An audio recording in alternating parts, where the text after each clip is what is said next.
तो चलिए दोस्तों, आज हम इस वीडियो में अभी बात करेंगे इंग्लिश के लिए। हम डीएसएसबी के जो अभी एग्ज़ाम आ रहे हैं, जूनियर असिस्टेंट का और एमटीएस का, और अभी एक जेजे जूनियर जुडिशियल असिस्टेंट का भी अभी एग्ज़ाम है, उसके लिए डेट शीट आ गई है। उसकी तैयारी कैसे करें, उसको इंग्लिश के सेक्शन को कैसे अप्रोच करें। तो बिना किसी देरी के हम शुरू करते हैं अपनी वीडियो को। देखो दोस्तों, सबसे पहले ये मैं आपके सामने सिलेबस मैंने लिख रखा है। सिलेबस कह लीजिए या फॉर्मेट कह लीजिए, क्या क्या हमारे एग्जाम में आएगा। एक तो क्वेश्चन रहेंगे हमारे एरर डिटेक्शन से, एक रहेंगे फिल इन द ब्लैंक से, एक रहेंगे सेंटेंस इम्प्रूवमेंट से। ये तीनों चीज़ें दोस्तों ये होती है लगभग एक ही जैसी। इसमें आपको एरर डिटेक्शन में कोई भी एक पार्ट गलत दिया गया होगा सेंटेंस का, तो आपको उसमें एरर बताना होगा, या फिर नो एरर भी हो सकता है। फिल इन द ब्लैंक्स में आपको एक सेंटेंस दे रखा होगा, उसमें बीच में ब्लैंक होगा, इसमें आपको ग्रामर के according is, am, are, has, have been कुछ ऐसा भरना होगा, या फिर वोकेबलरी के हिसाब से भी भरना हो सकता है, या फिर ग्रामर के रूल्स के हिसाब से मोस्टली पूछते हैं हम, तो ग्रामर के रूल्स के हिसाब से आपको कुछ भी फिल इन द ब्लैंक्स करना होगा उसमें। और तीसरा रहेगा सेंटेंस इम्प्रूवमेंट। सेंटेंस इम्प्रूवमेंट में क्या रहता है, आपका एक सेंटेंस दिया होगा आपको, तो वो गलत होगा, तो उसमें एक पार्ट जो है आपका अंडरलाइन मिलेगा। जैसे कोई भी सेंटेंस दिया होगा, उसमें इतना पार्ट कुछ अंडरलाइन होगा, तो उसके लिए आपको 4 ऑप्शन मिलेंगे। तो आपको बताना होगा कि कौन से ऑप्शन से इस सेंटेंस में इम्प्रूवमेंट आके इसको सही किया जा सकता है। ऐसे क्वेश्चन रहेंगे, एक एक करके हम आगे आने वाले टाइम पे क्वेश्चन भी डिस्कस करेंगे। अभी तो इन तीनों में दोस्तों क्या रहता है, इन तीनों के लिए आपको ग्रामर के रूल्स आने चाहिए। इनके लिए आपको ग्रामर रूल्स की नॉलेज आपको होनी चाहिए। ग्रामर रूल्स दोस्तों आपको मैं बताऊंगा कहाँ से किया था। मेरे तो एक काफ़ी पुराने सर हैं, मतलब हमारे फैमिली रिलेशन में ही एक सर हैं, वो इंग्लिश पढ़ाते हैं, तो उनकी काफ़ी अच्छी इंग्लिश थी, संदीप सर। तो मैंने तो अपने संदीप सर से किया था। खैर आप तो उनसे उनके पास नहीं आ सकते हैं करने के लिए, तो आपको मैं बोलूँगा कि आप अभी के लिए थोड़ा, हाँ थोड़ा, मैंने प्लिंथ टू पैरामाउंट जो एक बुक है, plinth to paramount, plinth to paramount, इस बुक से भी मैंने पढ़ा है, बीच बीच में कुछ किया है मैंने, इस बुक से प्रैक्टिस की है, इस बुक के थ्रू। तो आप ये प्लिंथ टू पैरामाउंट बुक आप कर सकते हैं अगर आप इंग्लिश कर रहे हैं तो। बाकी अगर आपने कहीं से पढ़ा है, नोट्स वगैरह आपके पास आपने बनाए हुए हैं, तो आप, मैं तो बोलूँगा आप उसको पहले रिवाइज़ कीजिए। लेकिन अगर आपने बिल्कुल कहीं से नहीं पढ़ रखा, तो आप पहले प्लिंथ टू पैरामाउंट बुक में से कर सकते हैं। इसमें आप पहले सभी टॉपिक्स कर लीजिए, noun, pronoun, verb, adverb, adjective, सभी आप ये कर लीजिए, तो उससे आपका ग्रामर के रूल्स क्लियर हो जाएंगे। तो ग्रामर के रूल्स क्लियर होने के बाद ही आप ये जो 3 सेक्शन मैंने बताए हैं ये वाले, उस ग्रामर के रूल्स क्लियर होने के बाद ही आप ये अटेम्प्ट कर पाएंगे। तो सबसे पहला मेन पॉइंट हम यहाँ पे एक सेकेंड, ये यहाँ पे हम पॉइंट 1 नोट करते जाएंगे, जिससे कि हम याद रहे कि हम पूरी वीडियो में क्या क्या बात की। फर्स्ट तो है ग्रामर रूल्स। दोस्तों अभी मुझे थोड़ा ये पेन टैब पे लिखने की प्रैक्टिस है नहीं ज़्यादा, इसलिए थोड़ी गलती रहेगी, लिखने में थोड़ी परेशानी आएगी अभी मुझे। पहले तो आपको ग्रामर के रूल्स करने हैं। ग्रामर के रूल्स आपको मैंने बता दिया है, अगर आपने किसी टीचर से पढ़ा है तो आप वहाँ से कर सकते हैं। अगर आपने कहीं से नहीं पढ़ा, कहीं से तैयारी नहीं किया, तो आप आंख बंद करके प्लिंथ टू पैरामाउंट रेफर कीजिए, वो काफ़ी सफिशेंट रहेगी आपके लिए। तो उससे आपकी ये तीनों चीज़ें क्लियर हो जाएंगी। ये एक आता है हमारा रीडिंग कॉम्प्रिहेंशन, जिसको हम बचपन में अनसीन पैराग्राफ भी बोलते थे, सभी ने मेरे ख्याल से स्कूल में पढ़ा होगा। तो इसके लिए दोस्तों मैं आपको सिर्फ इतना बोलूँगा कि आप कोई भी न्यूज़पेपर, कोई भी न्यूज़पेपर इंग्लिश, कोई भी इंग्लिश का न्यूज़पेपर आप पढ़ लीजिए। इंग्लिश का न्यूज़पेपर आप कोई भी पढ़ सकते हैं, आपको जो मन करे, जो आपके लिए इजीली अवेलेबल है वो पढ़ सकते हैं उसमें। और मैं उसमें आप पढ़िएगा अपने इंटरेस्ट का सब्जेक्ट। इंटरेस्ट, जैसे मान लीजिए आपका क्रिकेट में इंटरेस्ट है तो आप क्रिकेट के उसमें जो भी न्यूज़ आ रखी है वो पढ़ लीजिए। मान लिया आपका पॉलिटिक्स में इंटरेस्ट है, आपको पॉलिटिक्स की बातों में इंटरेस्ट है तो पॉलिटिक्स वाली बातें आप पढ़िए उसमें। पॉलिटिक्स वाला सेक्शन जो होता है वो पढ़िए आप उसमें। तो जो भी आपको इंटरेस्ट की चीज़ें हैं आपकी, आप वो सेक्शन न्यूज़पेपर में पढ़िएगा। अगर कोई सब्जेक्ट आपको, जैसे आपको बैंकिंग वगैरह में इंटरेस्ट है, फाइनेंशियल नॉलेज पढ़ने की वो इंटरेस्ट है, तो आप फाइनेंस वाले सेक्शन रहते हैं, अलग अलग से पेजेस रहते हैं, आप वो पढ़ सकते हैं। मेनली आई थिंक स्पोर्ट्स तो सभी का इंटरेस्ट होता है, तो मैं आपको बोलूँगा स्पोर्ट्स वाला सेक्शन पढ़िए। इससे क्या होगा कि आपका रीडिंग कॉम्प्रिहेंशन में इसमें आपको कैसे मदद मिलेगी? आपको मदद ये मिलेगी कि आपकी रीडिंग हैबिट बनेगी। रीडिंग हैबिट बनेगी तो आपको आपकी अंडरस्टैंडिंग पावर बनेगी। तो अंडरस्टैंडिंग पावर बनेगी तो आप आराम से जो भी एग्ज़ाम में अनसीन पैराग्राफ आपका आएगा उसमें आप उसको समझ के अच्छे से आप अपना उसमें से क्वेश्चंस के आंसर दे पाएंगे। तो रीडिंग कॉम्प्रिहेंशन के लिए आप कुछ भी मत कीजिए, सिर्फ एक न्यूज़पेपर में अपना जो पसंद का सेक्शन है वो पढ़िए। और प्रैक्टिस तो आपको प्रीवियस ईयर के रीडिंग कॉम्प्रिहेंशन करनी है। जैसे मैंने पिछली वीडियो में बताया भी था कि कैसे प्रैक्टिस करनी है आपको। जैसे मैथ्स के आप प्रीवियस ईयर क्वेश्चंस करेंगे, ऐसे आप इंग्लिश के भी करने ही करने हैं। मॉक टेस्ट करने हैं तो आपको मॉक टेस्ट में आपको प्रैक्टिस हो जाएगी। तो लेकिन उसके लिए सबसे पहले अंडरस्टैंडिंग पावर बनाने के लिए आप न्यूज़पेपर में कोई कुछ भी पढ़िए। एक एक्टिव पैसिव वैसे तो लास्ट टाइम आया नहीं था जब मैंने दिया था एग्ज़ाम, और मेरे आसपास और भी जो भी एग्ज़ाम हुए थे एक्टिव पैसिव आया नहीं था। लेकिन मैं फिर भी बोलूँगा, अगर आपके पास टाइम है, आपके पास समय बचता है, ऐसा कुछ मुश्किल टॉपिक है नहीं है, तो आप इसको एक्टिव पैसिव को ज़रूर कीजिए। इसमें कोई ऐसी घबराने वाली बात नहीं है, एक्टिव पैसिव काफ़ी सिंपल है। आप इसको कीजिए क्योंकि अगर हमारे एग्ज़ाम में एक दो क्वेश्चन भी आता है तो काफ़ी इम्पोर्टेंट रहेगा। तो आप एक्टिव पैसिव भी कीजिएगा अगर आपके पास समय है सफिशेंट तो।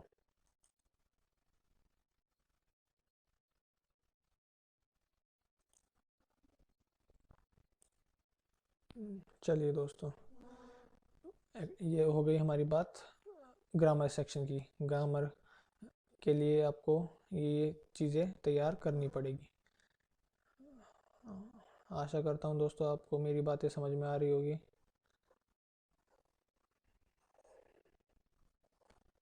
देखिए, जो भी मैं बता रहा हूँ ना उसको आप थोड़ा अगर ध्यान से करेंगे तो आप ज़रूर एग्ज़ाम क्लियर कर पाएंगे। इसमें ऐसा कोई है नहीं कि आपको कुछ एक्स्ट्रा कुछ करना है, नॉर्मल सी चीज़ें सभी आप कर सकते हैं। अभी चलिए, अभी ये अगला एक इंग्लिश में रहता है वोकेबलरी। वोकेबलरी पार्ट भी आपका इंग्लिश में काफ़ी इंपॉर्टेंट रहेगा। डीएसएसबी के एग्ज़ाम में वोकेबलरी अच्छी आती है, आप ये मत सोचिएगा कि बिल्कुल आसान आने वाली है। तो इसके लिए आप सिनोनिम, एंटोनिम्स और एक वन वर्ड सब्स्टिट्यूशन, ये तो आप जो मैंने जैसे अभी मैंने पीछे बुक बताई थी प्लिंथ टू पैरामाउंट, ये आप इसमें काफ़ी सारे सिनोनिम, एंटोनिम्स, वोकैब के क्वेश्चंस दे रखे हैं, वन वर्ड सब्स्टिट्यूशन इसमें दे रखे हैं। ये दोनों आप प्लिंथ टू पैरामाउंट से कर सकते हैं।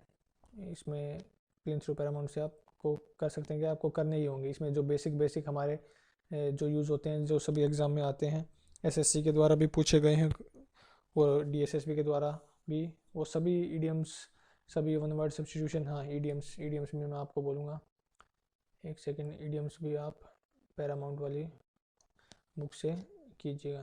थोड़ा मैं इसको क्लियर करके लिख देता हूँ।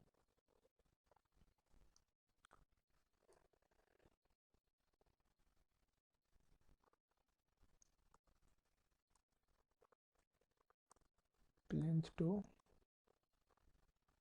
पैरामाउंट, इसका दोस्तों शायद अभी नाम बदल दिया गया होगा, मुझे लग रहा है अभी केडी कैंपस के नाम से आती होगी, या जो भी है आप देख लीजिएगा। मेन अंदर मटेरियल सेम ही था मेरे टाइम पे, तो केडी के नाम से भी आती थी और प्लिंथ टू पैरामाउंट के नाम से भी आती थी।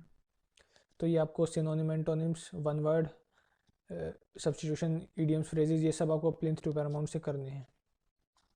और मैं दोस्तों प्लिंथ टू पैरामाउंट आपने एक बार कर ली है या उसमें से आप कर रहे हैं, उसके बाद एक और आपको मैं बुक बताऊंगा, अगर आपके लिए पॉसिबल है तो आप वो बुक वो भी रेफ़र कर सकते हैं। एक बुक आती है M B publication, M B publication, ये इसमें ये आती है दोस्तों, ये आपको लेनी है एसएससी। एसएससी की एमबी पब्लिकेशन की आती है, जिसमें आपके प्रीवियस ईयर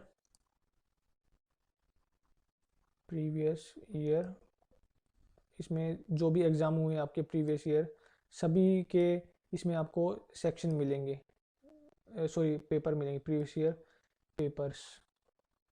इसमें इंग्लिश का आपको जितने भी एग्ज़ाम हुए हैं वो एसएससी के हुए हैं, जैसे 10th वाला एमटीएस का जो होता है वो एग्ज़ाम, 12th स्टैंडर्ड वाला, ग्रेजुएशन वाला, स्टेनो, इनमें जो भी इंग्लिश के सेक्शन, जो भी इंग्लिश के आए हैं उसमें सभी आपको इस एमबी पब्लिकेशन की बुक में मिलेंगे। तो आपका ज़्यादा समय नहीं जाएगा, आप कभी भी चलते फिरते भी अगर आप के पास टाइम है थोड़ा तो एक सेक्शन प्रैक्टिस सेट आप कर सकते हैं। एसएससी वाले जैसे 25 क्वेश्चन के होते हैं, मुझे नहीं लगता 10 मिनट से ज़्यादा लगती है 25 क्वेश्चन करने में, 10 मिनट से कम ही लगती है। तो आप 25 क्वेश्चन कभी भी समय निकाल के आपके अगर फ़ोन में आप फ़ोटो खींच लेना एक दो प्रैक्टिस सेट की, कभी भी घूमते फिरते आप कर सकते हैं।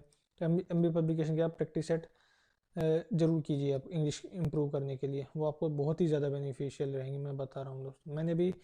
मैंने मोस्टली मुझे लग रहा है मैंने पूरी बुक कर ही दी होगी एक बार, तो अपने टाइम पे जब मैं करता था तो मैंने मोस्टली इसकी प्रैक्टिस सेट कर दिए थे। तो उससे क्या होता है आपको बार बार जो रिपीट होते हैं क्वेश्चंस हमारे वो कैब में होते हैं, एरर्स में होते हैं, वो आपको एकदम बाय हार्ट याद हो जाएंगे, उसको आप देखते ही कर देंगे। और रिपीटेड क्वेश्चंस अभी भी आते हैं पेपर में, तो एमबी पब्लिकेशन की बुक आपको ये करनी ही करनी है। तो ये एक तो ग्रामर के रूल्स हम यहाँ पे नोट डाउन कर रहे हैं। फर्स्ट ग्रामर रूल्स हो गया, मैंने बोला एक प्लेंथ टू पैरामाउंट, ये काफ़ी बेसिक किताब है लेकिन काफ़ी अच्छी है नो डाउट। एक ये एमबी पब्लिकेशन,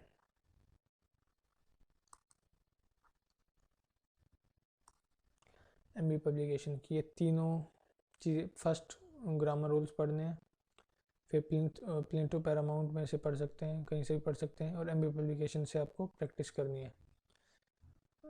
तो ये मेरी इंग्लिश में प्रिपेयर करने की एडवाइस रहेगी। इस तरीके से आप एग्ज़ाम में प्रिपेयर कर सकते हैं।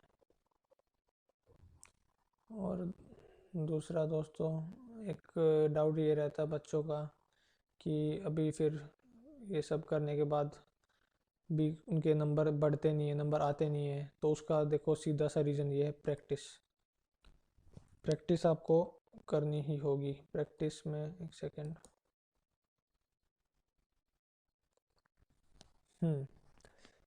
एक रहेगा आपका प्रैक्टिस आप कैसे करेंगे मैं बताता हूँ आपको। टेक्स्ट बुक में sectional test of DSSB, junior assistant, JJ, MTS, ये अगर तीनों की, अगर आपने टेक्स्ट बुक की टेस्ट सीरीज नहीं खरीदी है तो दोस्तों मैं तो बोल रहा हूँ खरीद लीजिए, बहुत ही ज़्यादा ज़रूरी है। अगर आप आज के टाइम पे ऑनलाइन प्रैक्टिस टेस्ट नहीं करते हैं तो काफ़ी परेशानी रहती है। तो आप टेक्स्ट बुक की प्रैक्टिस सीरीज़ खरीद ही लीजिए दोस्तों, काफ़ी अच्छी रहती है, ज़्यादा कॉस्टली भी नहीं रहती। तो आपको सबसे पहले प्रैक्टिस में करनी है सेक्शनल टेस्ट ऑफ DSSB। उसमें DSSB, जूनियर असिस्टेंट, JJ, इनके सेक्शंस बने होंगे, अलग अलग टेस्ट होंगे, उसमें जो भी सेक्शनल टेस्ट है इंग्लिश के वो कीजिए आंख बंद करके। आप उनको करना ही करना है। ऐसा मत सोचिए कि आपकी अभी प्रैक्टिस नहीं हुई है, आपने सभी टॉपिक्स नहीं किए हैं, मतलब आपने सभी ईडीएम्स याद नहीं किए हैं, वन वर्ड याद नहीं किए हैं तो आप प्रैक्टिस नहीं करेंगे ना। ये बिल्कुल गलत है कि आप पहले सिलेबस पूरा करोगे फिर आप अगर प्रैक्टिस करोगे तो आप बहुत लेट हो जाओगे। आप प्रैक्टिस इंग्लिश की तो आप आज ही से चालू कर दीजिए, बिल्कुल अभी से। आज एक प्रैक्टिस सेट करना ही करना है आपको ये वीडियो देखने के बाद, सेक्शनल वाला, जिसमें आपका एसएससी का करेंगे तो आप, सॉरी इसमें तो DSSB का करेंगे तो आपको 40 क्वेश्चन वाले प्रैक्टिस सेट मिलेंगे, या 35 क्वेश्चन वाला, जो भी उन्होंने फॉर्मेट दे रखा है इस बार नए के हिसाब से 35 क्वेश्चंस वाला रहेगा मेरे ख्याल से प्रैक्टिस सेट। तो आपको ये करने ही करने हैं, ये ज़रूर कीजिए। दूसरा, फिर आप हमारे जैसे फुल लेंथ टेस्ट तो आप करने ही वाले हैं। फुल टेस्ट, मॉक टेस्ट जो आप करोगे तो उसमें आपका इंग्लिश सेक्शन रहेगा, जो उसमें आपको ये करना ही करना है इंग्लिश। और एक और एडवाइस मैं दूंगा आपको कि टेस्ट पूरा करने के बाद आप उसको एनालाइज ज़रूर कीजिए, एनालिसिस ज़रूर कीजिए टेस्ट का। टेस्ट का एनालिसिस आप नहीं करेंगे तो टेस्ट देने का कोई मतलब नहीं है।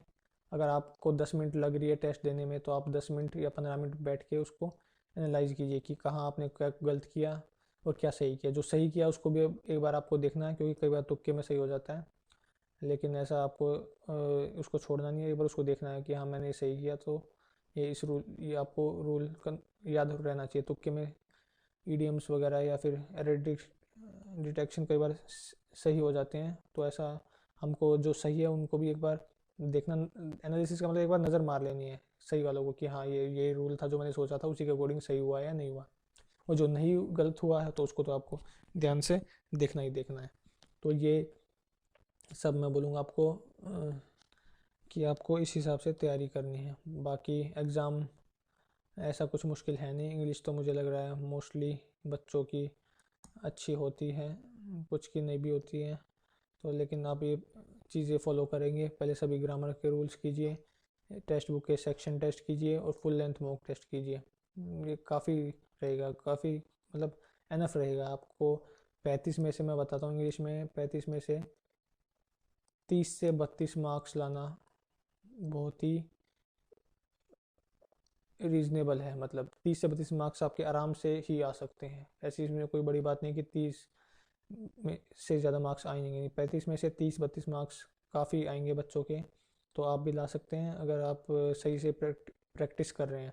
केवल आप रूल्स याद करके मत बैठिएगा, प्रैक्टिस करनी ही करनी है। प्रैक्टिस को तो आप किसी भी कोई भी सब्जेक्ट हुआ, केवल इंग्लिश नहीं, मैथ, रीजनिंग, सभी की आपकी प्रैक्टिस करनी ही करनी है आपको। और सिलेबस पूरा होने से पहले भी आप प्रैक्टिस कीजिए, और एक बार सिलेबस आपका पूरा हो जाता है तो आप मॉक टेस्ट में पूरा फुल लेंथ टेस्ट दीजिए, ताकि आपकी तैयारी का आपको पता चले। और आप लास्ट मोमेंट पे आपको ऐसा ना हो कि आपको एग्ज़ाम के दिन ही पता चले कि ये क्या होता है पेपर। कई बच्चे एग्ज़ाम से पहले कोई मॉक टेस्ट देते नहीं है, सिर्फ अपनी तैयारी करते रहते हैं, और फिर एग्ज़ाम वाले दिन एकदम से टेस्ट देख के उनके हाथ पैर फूल जाते हैं, उन्हें समझ में नहीं आता कैसे अटैम्प्ट करें। तो मॉक टेस्ट आपकी की रहेगी, मॉक टेस्ट से ही आपको पता चलेगा कि आपकी तैयारी कहाँ अच्छी है और कहाँ नहीं है। तो ठीक है दोस्तों, उम्मीद करता हूँ आपको वीडियो समझ में आई होगी, और जो भी मैंने बोला है आप तक पहुँचा होगा अच्छे से। तो बिना किसी देरी के आप अपनी तैयारी में लग जाइए। आने वाले समय में आपका एग्ज़ाम होने वाला है। अभी मार्च में कैलेंडर आ गया है, उसमें आपका जे का एग्ज़ाम है। जे का एग्ज़ाम आप दीजिए, उसके बाद फिर जूनियर असिस्टेंट का आएगा। तो जे के एग्ज़ाम के लिए भी आपके पास, जे के लिए तो टाइम बचा ही नहीं है, अगले महीने है ही। अगर जूनियर असिस्टेंट की तैयारी कर रहे हैं तो अभी आपके पास टाइम है, मैं कहूँगा आपके पास। अब क्योंकि मार्च के बाद अप्रैल में या मई में तो एग्ज़ाम नहीं होने वाला, बिल्कुल भी नहीं होने वाला है। तो आप अगर जूनियर असिस्टेंट की तैयारी करें तो आपके पास अभी समय है, आप ये स्ट्रेटेजी के अनुसार कीजिए अपनी तैयारी। और फिर भी अगर कुछ कन्फ्यूजन रहती है आपकी, तो मेरे को आप कमेंट सेक्शन में भी पूछ सकते हैं, टेलीग्राम पे भी पूछ सकते हैं आप मेरे से। मैं सभी के कमेंट सेक्शन में भी जवाब देता हूँ। तो ठीक है दोस्तों, मिलते हैं आपसे अगली वीडियो में। तब तक के लिए आप अपनी तैयारी जारी रखिए। तो ठीक है, मिलते हैं दोस्तों। Thank you everyone.